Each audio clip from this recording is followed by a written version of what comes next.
Notre Dieu, notre Père, nous te remercions, Seigneur, du privilège que nous avons de pouvoir t'appeler notre Papa. Nous te remercions de ce que tu as mis dans notre cœur ce matin de nous réunir ici pour participer, Seigneur, à cette bénédiction que tu as pour chacun d'entre nous. Nous te demandons encore une fois que ton Saint-Esprit puisse s'adresser à chacun de nous d'une façon personnelle, individuelle, afin que ta parole puisse trouver un écho favorable dans notre cœur et qu'on puisse être heureux de pouvoir non seulement te connaître, de pouvoir t'aimer et de pouvoir aussi te servir. Au nom de Jésus, nous t'en prions. Amen. Alors, la lecture ce matin dans le livre de l'Apocalypse, au chapitre 11 et le verset 18. Alors, il est écrit ceci: « Les nations se sont irritées, mais ta colère aussi est venue. Voici le moment de juger les morts, de récompenser tes serviteurs, les prophètes, les saints et ceux qui craignent ton nom, petits et grands, et de détruire ceux qui détruisent la terre. » Que Dieu bénisse la lecture de sa parole. Bonjour, frères et sœurs. Quand on fait le tour de la planète, c'est facile de constater les inégalités qu'il y a un peu partout dans les différentes nations.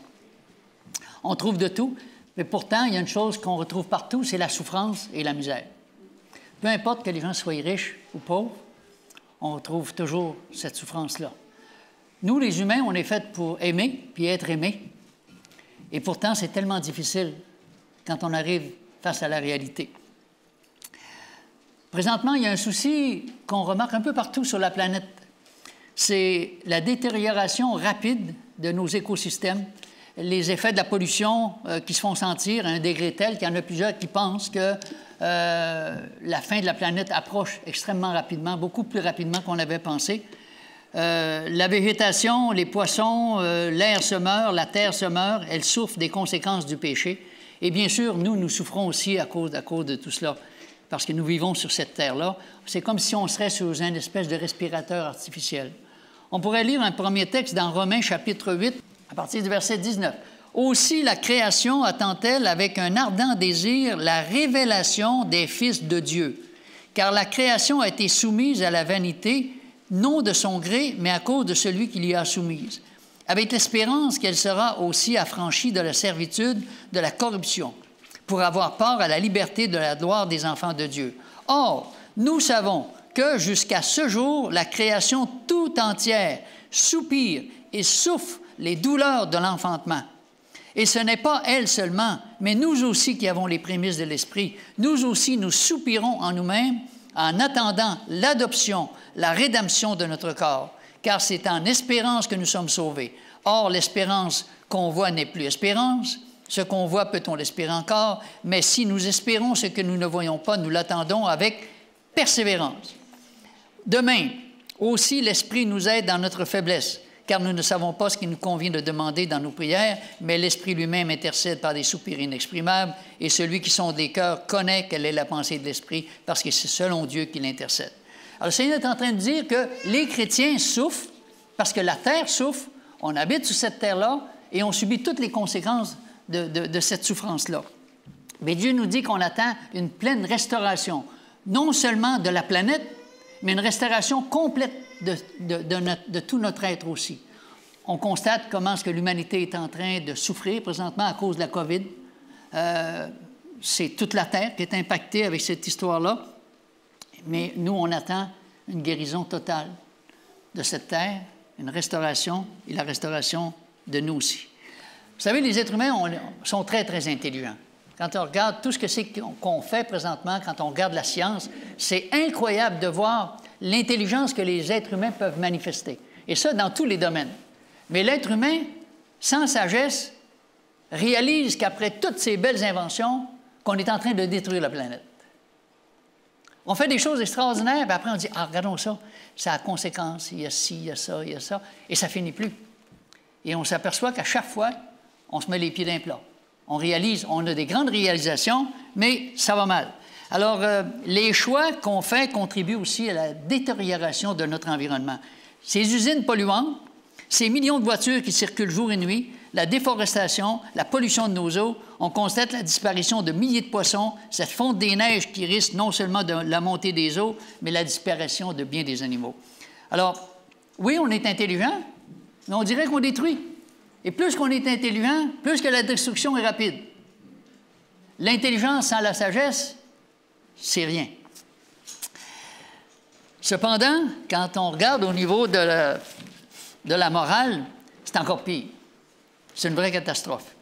Au niveau de la religion, quand on entend tout ce qui se passe, c'est assez pour perdre la foi. Avec tout ce mélange d'histoires qu'on nous raconte par rapport à la religion, ça n'est épeurant. On n'a qu'à écouter l'histoire des Borgia. On a écouté ça récemment avec mon épouse, on n'en revenait pas. Mais quand on lit l'histoire de l'Inquisition, on a tué plus de 50 millions de personnes au nom de Dieu. On les a torturés. Et les pires armes de destruction pour faire souffrir les gens, pour les martyriser, c'est l'Église qui les a inventées. Et tout ça, on a fait ça au nom de Dieu. Des chefs religieux ont violé des femmes et des enfants. Les chefs religieux ont perverti la loi de Dieu. À la place, c'est la corruption, des jeux d'influence, des intrigues, des orgies, des adultères, c'est scandale après scandale. Une personne avait dit que durant le Moyen Âge, orgie et liturgie allaient de pair. C'est assez pour décourager un croyant. Quand on regarde l'histoire des orphelinats qu'on a ici au Québec, puis un peu partout au Canada, un peu partout dans le monde, c'est affreux. On sait peut-être juste une petite partie, mais c'est des milliers et des milliers d'enfants qui ont été abusés. Où est la sécurité? On pense confier à nos enfants à des gens qui sont responsables, puis parce qu'ils parlent de Dieu, qu'on peut les croire puis leur faire confiance pour s'apercevoir que, dans le fond, on était trompés. Ésaïe, chapitre 5, le verset 20 et 21. Ésaïe, chapitre 5, versets 20 et 21. « Malheur à ceux qui appellent le mal bien et le bien mal, qui changent les ténèbres en lumière et la lumière en ténèbres, qui changent l'amertume en douceur et la douceur en amertume. Malheur à ceux qui sont sages à leurs yeux et qui se croient intelligents. » Comment est-ce qu'on peut appeler le bien mal puis le mal bien? Comment est-ce que notre cerveau peut être tellement détraqué qu'on n'arrive plus à être capable de faire la différence entre ce qui est bien et ce qui est mal? Vous savez, dans le dictionnaire, on vient d'ajouter un nouveau mot. Et ce nouveau mot-là, on l'appelle IEL. IEL. C'est un nouveau mot qu'on vient de mettre dans le dictionnaire. IEL, ça dit que tu ne sais pas si t'es elle ou si t'es lui. Tu peux être aux deux. Ça dépend de toi. Ça dépend de les choix, dans le fond, que tu fais. Tu peux IEL, lui. Aucune balise. Chacun de ses choix. Il y a 2 millions de lois dans ce monde. 2 millions. Il n'y a pas personne qui a le temps et l'expertise de pouvoir comprendre toutes ces lois-là. 2 millions. Mais Dieu, lui, il en a donné 10. Il n'y a plus personne qui s'en rappelle. On a des milliers d'avocats pour comprendre les 2 millions de lois, mais pour les 10 lois que Dieu nous a données, on ne s'en rappelle plus. Il y a quelque chose qui ne marche pas. 10 paroles de vie pour faire de cette terre un endroit agréable à vivre. J'ai un ami, un très bon ami avec son épouse, ça fait très longtemps qu'on les connaît. Lui, ça fait plus de 40 ans qu'il lit la parole de Dieu. Il va dans une église chrétienne. Et il y a quelque chose qui m'a viré à l'envers l'autre jour. Il dit, Jean-Guy, la loi, c'est pas important, ça. Il dit, écoute, c'est juste une question d'opinion, ça. La loi, il dit, en tant que chrétien, on n'a pas à s'occuper de ça. J'ai dit, mais es-tu en train de faire une farce ou tu es sérieux? Non, il dit, je suis sérieux. Alors, c'est un peu le propos ce matin. Dieu nous a donné 10 paroles. Ce n'est pas une question d'opinion, ce sont des principes de vie. Deutéronome, chapitre 5, le verset 29. Deutéronome, chapitre 5, le verset 29. « Oh, s'ils avaient toujours ce même cœur pour me craindre et pour observer tous mes commandements, afin qu'ils fussent heureux à jamais, eux et leurs enfants. » C'est une promesse de bonheur pour ceux qui allaient écouter ces 10 paroles. Cependant, La loi. Qui aime la loi? On n'aime pas ça, la loi. Je me suis fait arrêter par la police l'autre jour, puis j'ai le cœur qui me débattait. Puis j'allais trop vite. Comme je vous avais dit, j'étais vraiment en tort. Puis j'ai avoué que j'avais transgressé la loi, puis que ma situation était encore pire parce que j'allais à l'église, puis j'allais en plus prêcher, puis je viens de transgresser la loi. J'ai dit, écoutez, je n'ai pas d'excuse, c'est sûr, je n'ai pas d'excuse. Et la dame, je ne sais pas qu'est-ce qu'elle a dit à l'autre policier, mais ils m'ont dit, allez en paix, monsieur. Wow! Un transgresseur de la loi qui vient d'être pardonné. Et ça me rappelle d'une histoire où quelqu'un avait été arrêté pour un crime. Quand il a passé devant le juge a dit, monsieur, c'est la mort, c'est fini, vous ne pouvez pas vous échapper. Votre crime, c'est un crime odieux que vous avez fait. Il y a quelqu'un qui est venu, puis il a rentré, puis il a défendu sa cause avec une telle véhémence que finalement, le juge, il dit, OK, vous êtes libre. Les gens qui étaient dans la salle n'en revenaient pas. Ils disent, mais comment ça se fait qu'il l'a libéré? Ça se peut pas. La personne qui avait fait ce crime-là recommence 2 semaines après à se faire arrêter encore en prison, passe devant le juge. Mais quand la personne arrive devant le juge, elle est toute surprise. Elle dit, « Hein? Le juge, c'est lui qui m'avait défendu maintenant. » Ben, elle dit, « Je suis correct. Je suis correct. C'est la même personne qui a pris ma défense. » Et le juge, cette fois-là, dit, « C'est moi qui vous ai défendu. Maintenant, je suis le juge. Et vous venez de recommencer. Maintenant, vous êtes coupable. Vous n'avez plus personne pour vous défendre. » Présentement, nous sommes dans une atmosphère de grâce. Nous avons quelqu'un qui est un avocat qui prend notre défense. Mais un jour, Dieu va devoir être le juge ou qui va trancher définitivement. Et ça va arriver. Alors, Dieu voulait que cette terre devienne un endroit où on pourrait s'épanouir, un endroit où on prendrait soin l'un de l'autre et on se respecterait. Le respect serait la norme pour chacun d'entre nous. Le respect. Un endroit où il n'y aurait pas de haine, et là je vous parle de la loi, les 10 paroles, OK? Un endroit où il n'y aurait pas de haine, où l'amour serait la base de nos actions, aucune violence. Un endroit où on respecterait les parents. Un endroit où on n'aurait pas besoin de fusils et de toutes sortes d'armes pour se protéger. Un endroit où la guerre n'existerait pas. Des centaines de millions de personnes ont été tuées. Des milliards de dollars sont investis à chaque année pour fabriquer des armes sophistiquées pour se protéger puis faire la guerre. Un endroit où il n'y aurait pas de lutte de pouvoir, ni de dictateur, ni de despote. Un endroit où les femmes seraient protégées et non pas abusées et violées. Aujourd'hui, quand les hommes regardent les femmes, ils les déshabillent du regard. Ils ne sont pas là pour les protéger, les femmes. Ce sont des prédateurs. L'homme devrait protéger la femme et non pas abuser la femme. Un endroit où les enfants seraient en sécurité, pas de taxage, pas de discrimination, pas d'esclaves. Un endroit où il n'y aurait pas de pédophilie. Un endroit où il n'y aurait pas de polygamie, ni de mélange de sexe. Et je parle toujours de la loi. Un endroit où il n'y aurait ni drogue, ni vendeur de drogue. Un endroit où on pourrait faire confiance à des dirigeants. Ici, à Montréal, en 1983, le grand patron de l'escouade antidrogue, le plus haut gradé de cette escouade, s'est fait prendre avant de la drogue qu'il avait saisie chez les criminels. Et quand les gens y ont dit « ça se peut pas », cet homme-là en qui on avait confiance, on l'a nommé, c'était le plus haut gradé, il a ramassé des tonnes de drogue partout. Il en a profité pour faire de l'argent avec ça, parce qu'il disait que c'était quelque chose qui détruisait la vie des gens. Mais pour lui, ça n'avait pas d'importance. Changer le mal en bien, le bien en mal, on ne sait plus qu'est-ce qui est bien, qu'est-ce qui est mal. Il y a un mélange dans le cerveau humain. Et un autre, ça s'est passé en 2013, c'était un policier qui était le plus grand expert des renseignements criminels de la police de Montréal, mais il a été pris parce qu'il était de connivence avec le crime organisé.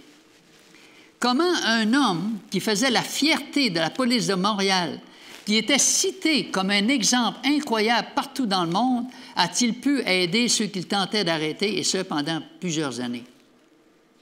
Qu'est-ce qu'on fait quand les enquêteurs de la police deviennent eux-mêmes des collaborateurs du crime organisé? Après ça, on se demande à qui qu'on peut faire confiance. Est-ce que c'est le genre de terre que Dieu aurait voulu?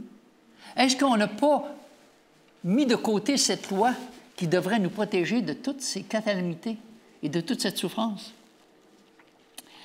Un endroit où il n'y aurait pas de meurtrier ni de voleur, pas besoin de système d'alarme pour se protéger. Un endroit où on ne chercherait pas à prendre avantage l'un sur l'autre et à profiter des faiblesses de l'autre. Un endroit où on adorerait le Créateur et non pas le soleil, la lune, les étoiles, ni aucun animal. Un endroit où on respecterait le nom de Dieu au lieu de le représenter comme une montagne ou un fleuve ou un animal sacré ou des images sacrées. Un endroit où on ne prendrait pas les hommes pour des dieux. Un endroit où, au lieu de consulter les astres, on consulterait Dieu. Et vous savez qu'à force de consulter les astres, un jour, ça devient un désastre. Un lieu où on se détournerait de l'idolâtrie pour adorer celui seul qui mérite d'être adoré. Un endroit où on ne convoiterait pas la femme du prochain. Un endroit où les gens connaîtraient Dieu et le respecteraient. Qui aimerait vivre dans un tel pays? C'est ce que Dieu nous avait offert au travers des commandements de Dieu. Et on n'en veut plus.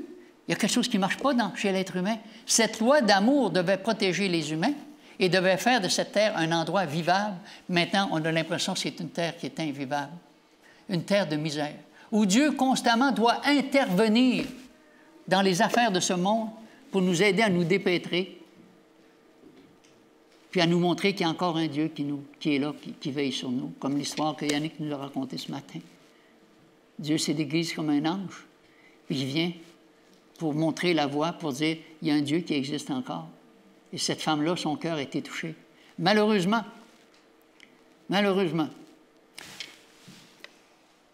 quand on regarde le soleil, il est pour tous les humains, pour toutes les races, toutes les nations. Mais le soleil, quand il arrive sur du beurre, le beurre, il fond. Mais si le soleil arrive sur de l'argile se durcit. Quand on met une carotte dans l'eau chaude, une carotte qui est dure, elle devient molle. Si tu prends la même eau chaude puis tu mets ça avec un œuf qui est mou, il devient dur. Le Saint-Esprit fait la même chose. Le Saint-Esprit, sur certains cœurs, la personne va s'amollir, elle va ouvrir son cœur à Dieu, son influence à Dieu. Mais les autres, le Saint-Esprit, ça va faire exactement le contraire. Les gens vont endurcir leur cœur. Et au lieu de se faire la guerre à eux-mêmes, ils vont faire la guerre aux autres. 10 paroles pour notre bonheur, pour le bonheur de l'humanité. Dieu nous dit que c'est la seule recette pour éviter toute cette souffrance qui atteint la planète. On appelle le mal bien et le bien mal. Vous savez que dans beaucoup d'endroits, de ne pas fêter le Père Noël puis les lutins, ça met les voisins très inquiets. C'est dans quelle région qu'il est, lui? Il n'a pas mis sa couronne, puis je n'ai pas vu ses affaires de Noël, puis ses boules partout. Il y a quelque chose qui ne marche pas certain dans sa vie. Ça doit être un athée, ou ça doit être un païen, ou ça doit être un méchant. Puis ça, c'est notre voisin, imagine-toi. Ça rend les gens très inquiets. C'est mal vu de la part de certains de ne pas prendre du vin et d'alcool comme les autres. Le jour où j'ai compris que l'alcool, c'était pas bon pour moi, il y a des gens qui m'ont touché la tête, qui m'ont dit « Jean-Guy, tu dois être malade, hein? Tu souffres de quelque chose, as-tu une maladie? Tu ne veux plus d'alcool, mais tu es malade. C'est fou, tu n'as toujours pris, pourquoi tu n'en prends plus? » Au lieu d'être fier, il se moquait de moi. Il disait « Quelque chose qui ne marche pas avec lui. Tu es vraiment inquiète à mon sujet, hein? Tu ne prends plus d'alcool. » C'est mal vu de la part de certains, dans certains cercles, de ne pas fumer un joint. Il y a plus de 50 ans, fumer était considéré comme étant la norme. Et je me rappelle que la première fois, je suis allé pour une émission à la télévision, alors que je venais parler des méfaits du tabac, il y a 2 caméramans qui se sont approchés de moi avec le cigarette puis ils m'ont soufflé la boucane dans le visage. Je me dis, mais de quoi tu parles? Tu es malade, toi? C'est quoi ton histoire? Pourquoi tu viens semer le trouble ici, là? Ça, c'était la bienvenue. Parce que fumer, c'était la norme. Si tu ne fumais pas, tu n'étais pas un homme. Et maintenant, on dit, bon, mais c'est comme s'il y a quelque chose qui se détraque dans la tête humaine, puis il faut arriver à faire comprendre que ça ne fait pas de sens. Que là où passe la flamme du tabac, ce n'est pas l'étincelle de l'intelligence qui s'allume, c'est un peu de cendre qui se dépose dans le cendrier. Alors, c'est sûr que ce n'est pas quelque chose qui est bon. Maintenant, c'est mal vu pour certains, dans certains milieux chrétiens, de ne pas manger des aliments impropres à la consommation humaine. Ben voyons, tu peux manger n'importe quoi. Comment ce sera des chauves-souris, puis des rats, puis des vautours, voyons. Dieu dit que tout est bon. Ah oui? C'est comme si l'estomac de l'Ancien Testament, c'est plus l'estomac du Nouveau Testament. Alors, les chrétiens ne comprennent pas pourquoi est-ce qu'on vit d'une façon différente.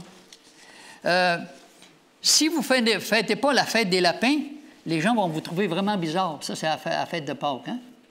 C'est la fête des lapins maintenant, c'est sûr. Les gens se déguisent en lapin, en lapine. Mais si vous ne fêtez pas ça, vous êtes vraiment bizarre. Il y a quelque chose qui ne marche pas avec vous. Si on ne fête pas la fête des cadavres, ça, c'est la fête des morts vivants, l'Halloween, t'es vraiment bizarre. Même tout le monde aujourd'hui se déguise en Halloween. Vous êtes vraiment bizarres, vous autres, les chrétiens, hein? On ne vous comprend pas. Puis en plus, vous n'avez pas de cœur parce que vous ne donnez même pas de bonbons aux enfants. Ça, là, c'est le comble, hein? Nous autres, on fait ça pour nos enfants parce qu'on les aime beaucoup, évidemment. C'est très mal vu aux yeux des jeunes de ne pas coucher avec les filles avant le mariage. Ça, c'est une affaire qui est vieux jeu puis démodé. Vous ne ferez pas des amis si vous ne voulez pas coucher avec les filles et les gars ensemble. Vous ne ferez pas des amis. Vous allez dans un cercle à part. Et pourtant, ça existe. Moi, mon épouse, justement, cet habit-là que j'avais acheté à Québec, on parlait avec la jeune fille. Elle était vraiment jolie. On va vous dire franchement, jolie. J'ai dit, bien, écoute, t'es-tu marié? Elle dit, non, pas encore, ça s'en vient. Je dis, wow! Quel âge que tu as? Elle dit, 32 ans. Je dis, oui, wow! Puis, je dis, puis, t'as-tu consommé avant? Elle dit, quoi? Monsieur, l'homme qui me touchera, c'est celui que je marierai. Il n'y a personne qui a joué sur mon corps, il n'y a personne qui va jouer sur mon corps. Moi, mon épouse, on l'a regardé, elle dit, wow, madame, ça existe? Certainement. Elle dit, peut-être bien plus que vous pensez. Alors, tu vois qu'il y a des gens, encore, qui ont des principes, mais pour les jeunes. Je ne sais pas s'il y en a beaucoup, devant le harcèlement sexuel que la femme de Potiphar a fait envers Joseph, je ne sais pas s'il y en a beaucoup qui résisteraient. Tu sais, une fois, tu peux résister, mais quand ça arrive à tous les jours, tu continues de dire non. Il faut qu'il y ait quelque chose d'extraordinaire chez cet homme. Hey, c'était un jeune, ça dit qu'il était beau de visage, et il était bien musclé. Tout le contraire de moi. C'est pour ça que d'ailleurs, elle disait qu'elle était en amour, mais ce n'était pas de l'amour, on le sait très bien. Tu sais? Et pourtant, Joseph, il a dit non. Comment pourrais-je commettre un aussi grand mal devant le Seigneur? Lui, Joseph, il savait que s'il faisait ça avec cette fille-là, que si Jésus rentrait dans la pièce, il se sentirait vraiment mal. Souvent, on n'a pas conscience de la présence de Dieu aussi dans notre vie. Dieu nous dit que la loi de Dieu, elle est parfaite. Pourquoi les chrétiens veulent-ils changer la loi de Dieu si la loi de Dieu, elle est parfaite? Quand c'est parfait, tu ne peux pas faire mieux que ça, surtout quand c'est Dieu qui le fait. Et pourtant, on l'a changé. Alors, lisons un texte dans le psaume 119, versets 151-152. Et là, je dois vous dire une chose, c'est que j'ai déjà transgressé la loi de Dieu. J'ai déjà transgressé la loi de Dieu. Et je peux vous dire que le Saint-Esprit, il ne m'a pas laissé tranquille un seul instant.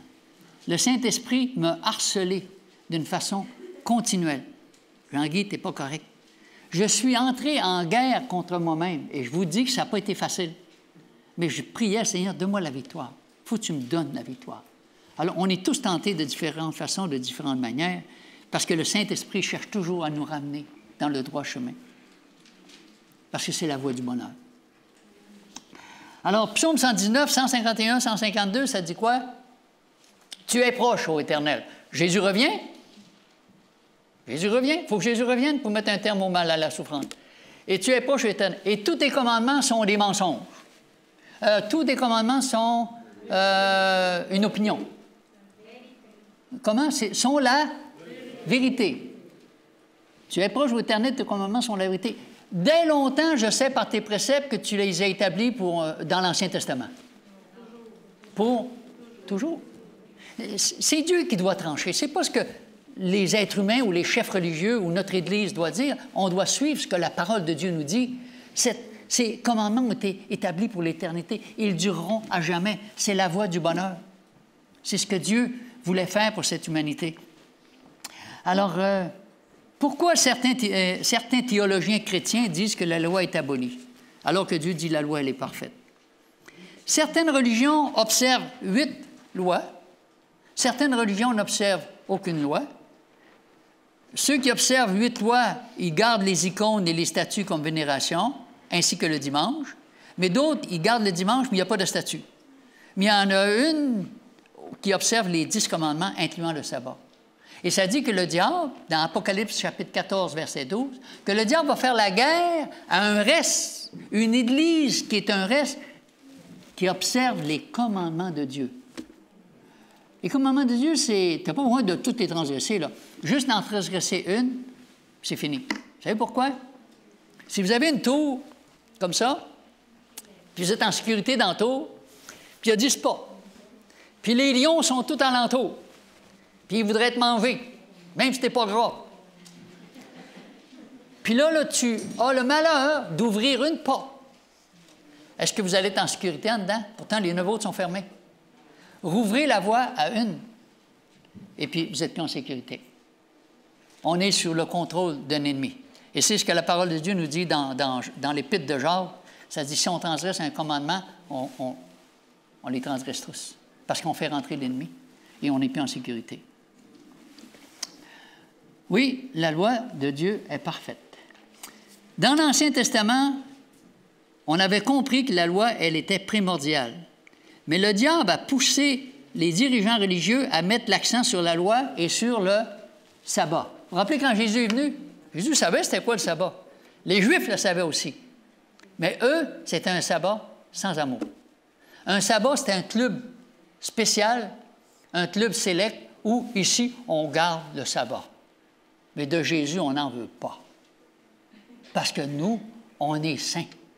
Et les êtres humains qui n'observent pas le sabbat, on ne veut même pas vous voir la face. Un Dieu, la loi, mais sans amour. Le diable dit, ça, c'est bon. Maintenant, ils disent, on va virer ça de bord parce que les chrétiens, ils aiment tout Jésus.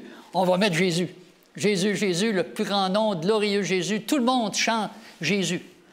Durant le temps des fêtes, on écoute beaucoup de musique. Et toutes les dénominations, peu importe les dénominations, ils parlent de Jésus. On chante Jésus. Mais c'est un Jésus sans loi. On n'en veut pas. Alors, le diable, il sait tout ça. Il reconnaît par cœur la parole de Dieu. Il prend tout ce qui est bon, il change ça en mal, il prend le mal, il fait à croire que c'est bien. Il y a un mélange qui se fait chez l'être humain. Notre tête est... Heureusement qu'on a ça pour nous montrer la bonne voie. Le paganisme s'est infiltré dans toutes les sphères de la société. En transférant le sabbat au dimanche, vous savez c'est quoi qu'on fait les croyants, nos amis croyants? En transférant le sabbat au dimanche, les gens ne se rappelaient plus qu'on avait un créateur. Et ça a ouvert la porte à quoi?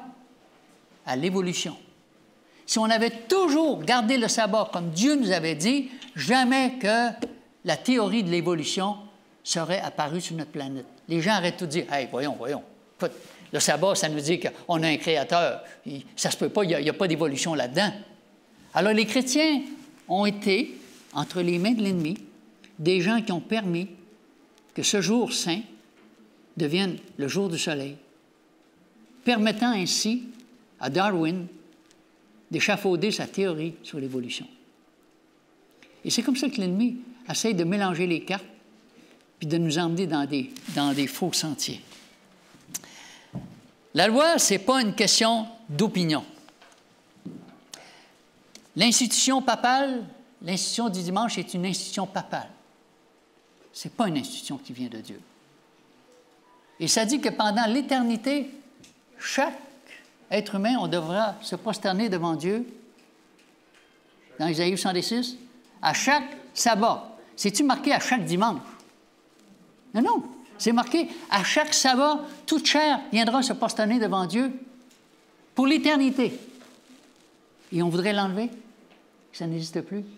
Ne tombons pas dans le piège de l'ennemi qui essaie de nous faire croire que la loi, c'est juste une question d'opinion. Et je vais vous dire, j'ai passé pratiquement une semaine avec mon ami, essayer de parler avec lui, d'échanger avec lui, mais il revenait toujours avec la même chose. Jean-Guy, ça ne se peut pas que le Saint-Esprit, il ne parle pas à tous nos théologiens chrétiens qui croient que le dimanche est le bon jour, ça ne se peut pas que le Saint-Esprit ne puisse pas leur parler. Il dit, ah oui?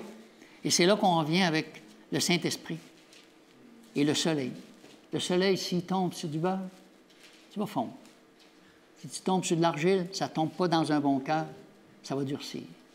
Et c'est ce que Jésus a dit d'ailleurs dans Actes chapitre 7, versets 51-53. Et cette parole-là, quand les dirigeants juifs ont entendu ça, ils étaient tellement fâchés, ils étaient tellement enragés. Regardez bien à partir du verset 51. « Hommes au cou raide, incirconcis de cœur et d'oreille, vous vous opposez toujours au Saint-Esprit. » C'était des chefs religieux. Et Étienne est en train de leur dire, ce que vos pères ont été, vous l'êtes vous autres aussi. Vous vous opposez d'une façon constante au Saint-Esprit. Dieu a beau essayer de vous parler, mais vous continuez à endurcir votre cœur. Plus que le Saint-Esprit essaye de percer la carapace, plus que vous vous durcissez. C'est terrible. Et pour eux, là, quand ils ont entendu ça, regardez à partir du verset 57, ils poussèrent alors de grands cris en se bouchant les oreilles. Et ils se précipitèrent tous ensemble sur lui. Il était enragé, le traînant hors de la ville et le lapidèrent. Incapable d'endurer plus longtemps une réprimande que le Seigneur est en train de leur faire. Vous vous endurcissez d'une façon constante. Vous vous opposez constamment au Saint-Esprit.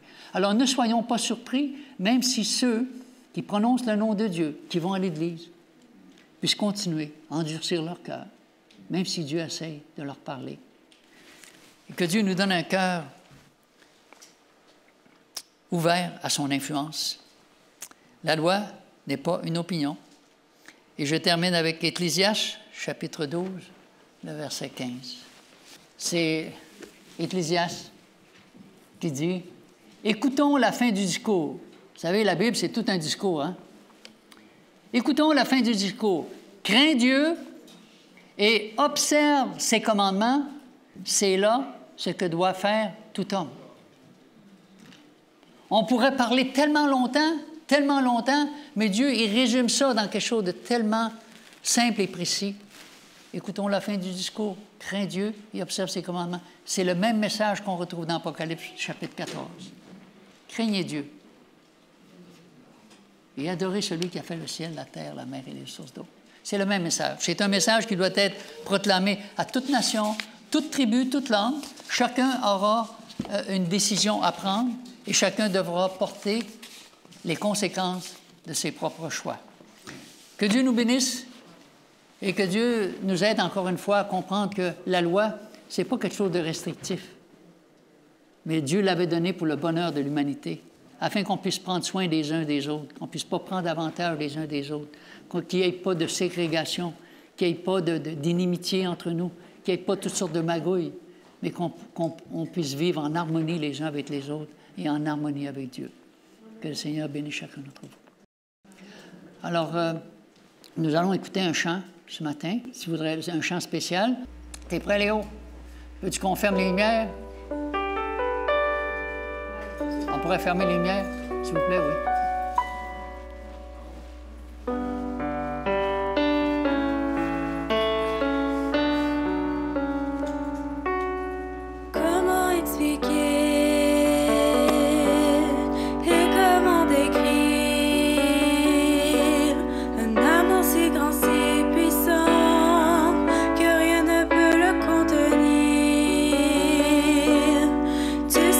Espoirs,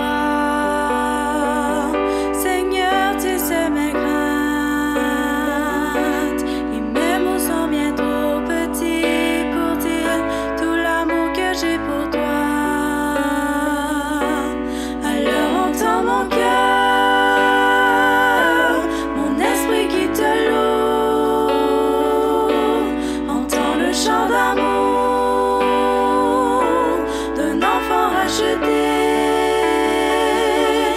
Je prendrai mes faibles mots pour te dire quel Dieu merveilleux tu es. Mais je ne pourrai pas te dire combien je t'aime. Alors entends mon cœur. Si tout comme la pluie, les mots pouvaient couler. Et si j'avais l'éternité, je ne pourrais pas l'exprimer. Mais dans les battements de mon cœur, tu entendras toujours. Merci pour la vie, pour la vérité et pour le chemin. Alors entends mon cœur, mon esprit qui te loue, entends le chant d'amour d'un enfant racheté. Je prendrai mes faibles mots pour te dire quel Dieu merveilleux tu es.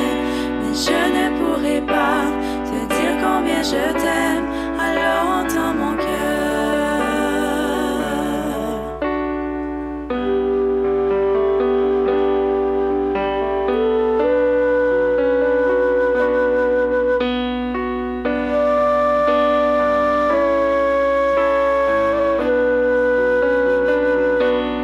Tu sais nos espoirs, Seigneur, tu sais nos craintes.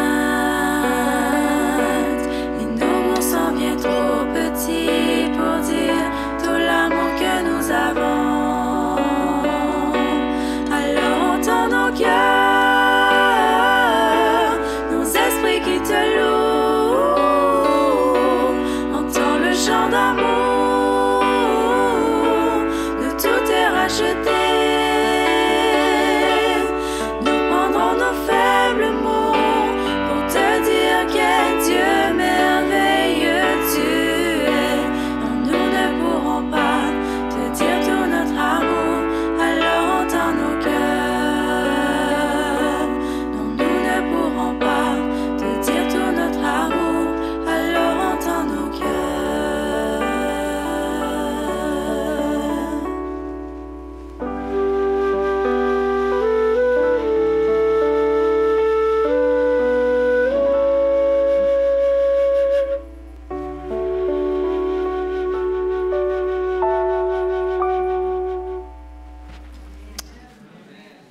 On se lève pour la bénédiction. Mon Dieu, mon Père, merci Seigneur pour cette loi magnifique. Tu nous l'as donnée afin que, en tant qu'humains, nous puissions vivre heureux et en paix sur cette terre. Malheureusement, Seigneur, nous l'avons mis de côté. Et quand on voit cette souffrance qui s'étend partout sur cette terre, nous réalisons que seul le retour de Jésus pourra mettre un terme à cette souffrance. Parce que nous l'avons oublié, cette loi, parce que nous appelons le mal bien, nous appelons le bien mal, il y a quelque chose qui est détraqué dans notre tête. Mais Seigneur, tu l'as inscrit dans ta parole, ces lois, tu veux l'inscrire aussi dans notre cœur, afin qu'on puisse goûter à ce bonheur que tu as prévu pour nous, un bonheur éternel, une joie éternelle. Tu es notre Dieu, Seigneur. Aide-nous à t'aimer et aide-nous à comprendre que tout ce que tu fais, c'est parce que tu nous aimes et que tu veux nous avoir avec toi aussi pour l'éternité. Renvoie-nous de ce lieu avec l'assurance, Seigneur, que tu nous as parlé ce matin, que nous sommes aimés de toi, que nous avons le privilège de pouvoir te servir et de nous préparer pour son prochain retour. Accorde-nous ta grâce et ta paix. Au nom de Jésus, nous t'en prions. Amen. Amen.